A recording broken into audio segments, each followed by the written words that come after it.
submarines, and Taiwan's electric diesel boats, both extremely quiet. Multiple Chinese vessels are sunk or heavily damaged, and in the chaos, the invasion fleet spread so as to avoid becoming an easy target. And that's when they run into hundreds of anti-ship mines deployed in advance by the Taiwanese Navy. The cost to the Chinese Navy is staggering, a satisfying payback for the losses the U.S. Navy suffered during China's ballistic missile barrage. But the sheer number of Chinese vessels means the invasion will carry on. Exposed by their attacks, the submarines make for a quick exit from the strait. They won't all make it, as Chinese destroyers and ASW aircraft score several hits. Hour 4. The air battle over Eastern Europe intensifies as both sides continue carrying Sea operations against each other. For NATO, establishing air dominance is of critical importance as it's the best way to support outnumbered troops on the ground.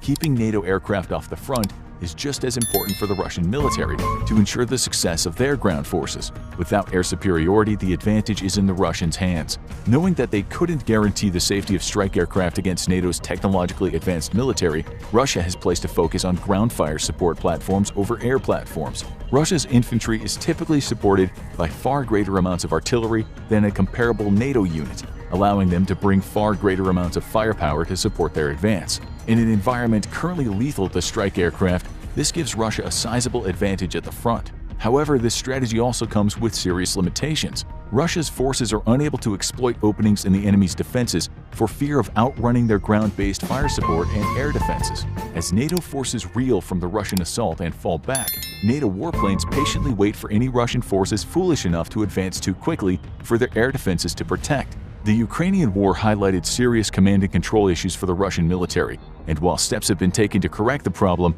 Russian forces facing full-on electronic warfare from NATO and often out of contact with leadership for long periods of time occasionally move out of step with the rest of the advance. Those that do are immediately pounced on by NATO ground strike aircraft, who circle behind the front lines like hungry sharks. The bulk of the Russian force, however, maintains operational integrity and moves at a predetermined maximum advance rate, so as to keep under the protection of their ground-based fire support and air defenses. This makes their advance slow and predictable, though, a fact that the vastly outnumbered NATO forces take full advantage of. Heavily damaged NATO units are able to withdraw and avoid full destruction, allowing them to regroup and redeploy. However, NATO has its own issues. Russian electronic warfare capabilities are wreaking havoc on NATO communications, and the fact that the alliance speaks over 24 different languages creates great difficulty coordinating the various components of the NATO defense force. English and French are the official languages of NATO, and most senior officers know one or both of them to ensure continuity of operations. But as communications are degraded and casualties mount, a lack of understanding makes it difficult for smaller units to operate together on the battlefield. The alliance is reeling from the onslaught and slowly but steadily losing ground.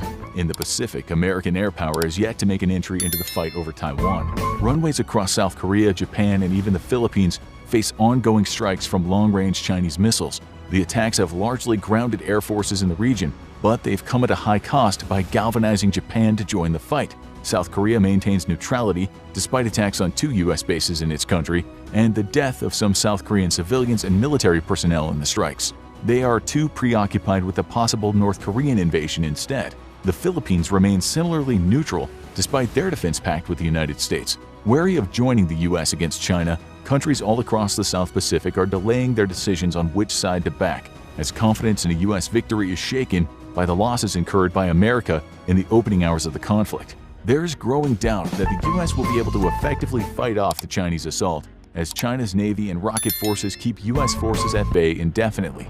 Backing the U.S. now could have disastrous consequences in a new world order in the Pacific led by China. Australia, however, is fully committed to its mutual defense pact with the U.S., and its forces prepare for deployment into the South Pacific. However, neither Japan nor Australia undertake any major air operations against China, instead ensuring territorial integrity and patrolling against any Chinese aerial incursion. Despite fears China would attack disputed Japanese islands, though, there is no attack, as the nation's focus is strictly on its pending invasion of Taiwan. Hour 5. Shore-based defenses rain hell on a swarm of Chinese amphibious assault vessels. The battle for Taiwan is on.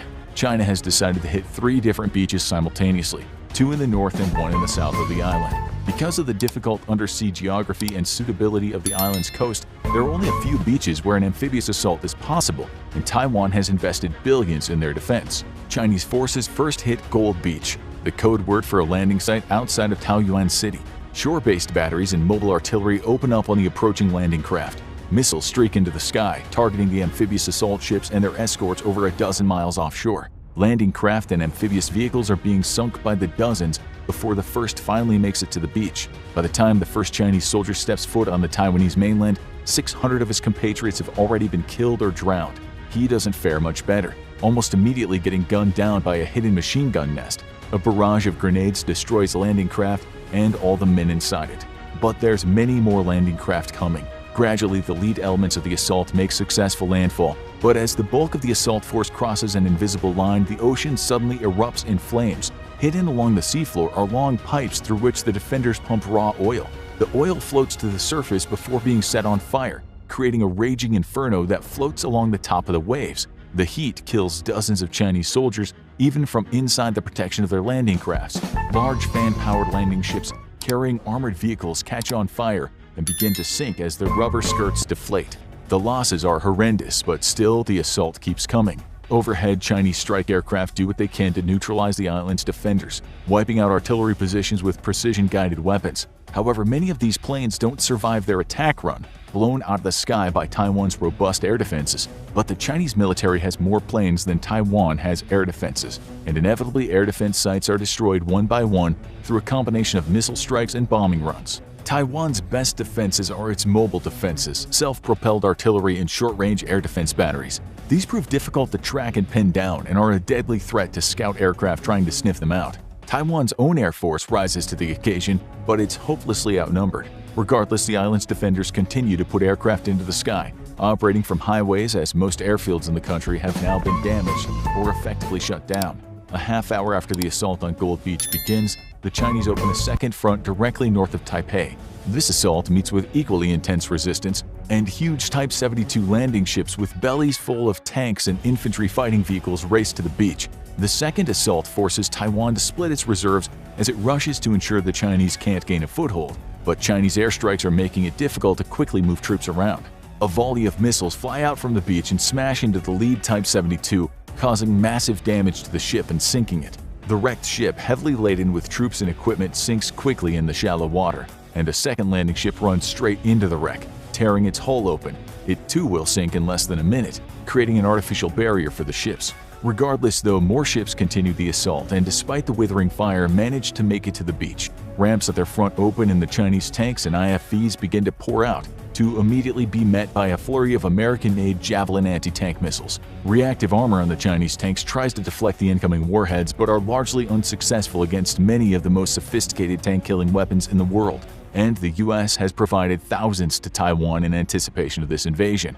A dozen miles away, Chinese air assault forces zip toward the coast in assault helicopters. To avoid air defenses, the pilots are flying at just above wave-top height in a daredevil sprint to get past the beaches. The moment they near land, though, they're forced to pull up to clear trees and buildings, which makes them easy targets for shoulder-fired air defense weapons. Numerous Chinese helicopters are blown out of the sky, but many make it to their destination, public squares and large parking lots pre-designated as air assault zones before the invasion.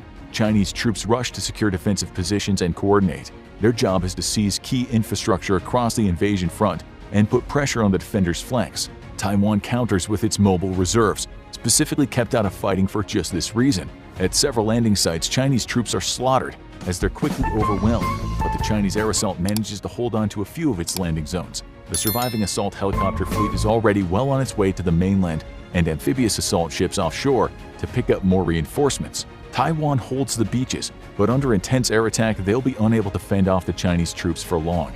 Hour 6. Somewhere deep behind Russian lines, a series of explosions lights up the early morning sky. Critical air defense radar immediately goes offline. More explosions 30 miles away eliminate a Russian command post. Flying at tens of thousands of feet over war-torn Eastern Europe, 2 American B-2s secretly forward deployed to Europe make their way back to friendly lines. They've flown a zigzag course to their targets, always presenting their stealthiest side to enemy radar. Russian radar technicians picked up an intermittent contact of something, but were unable to provide a firing solution to air defenses. On the way back to friendly lines, though, the B-2s are slightly more visible to ground and airborne radar, and several interceptors are vectored in on their approximate location.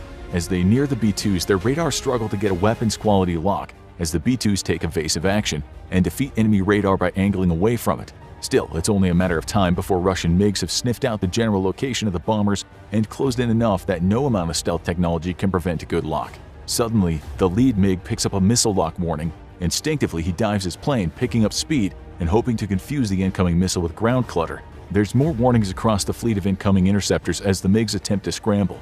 The dividing MiGs desperately try to outmaneuver or outrun the incoming missiles, but the short detection range spells doom for many of the pilots. One by one, MiGs are blown out of the sky, with a few surviving and backing off the vulnerable B-2s. Somewhere in the dawn sky, a formation of American F-35s wheels to cover the B-2's retreat.